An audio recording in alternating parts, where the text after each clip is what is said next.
ইয়াউমা ইয়াফিরুল মারউ মিন আখিহি ওয়া উম্মিহি ওয়া আবিহি ওয়া সাহিবাতিহি ওয়া বানিহি।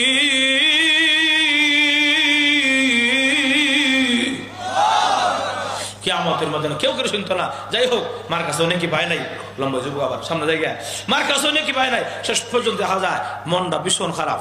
আল্লাহ কাছে সাল্লাহ গেছিলাম, তুই নেকির লাগে একটা নেক পাইলাম না কারোর কাছে।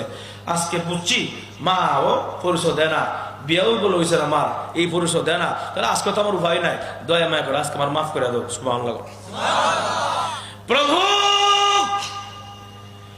এই তাম কঠিন কিয়ামতের ময়দান ঘুরে ঘুরে দেখেছি আল্লাহ, যেখানে মা হইয়া সন্তানকে পরিচয় দেয় না, মা হইয়া তার বিয়ের কথা বলে যায়। বুঝেছি এই কঠিন কিয়ামতের ময়দানে আপন বলতে আমার কেউ নাই। আল্লাহ, আমি অসহায়ের তামাম জিন্দেগীর সব টুকুন গুনাহ ক্ষমা করে গো, মেহেরবানি করে আমাকে তোমার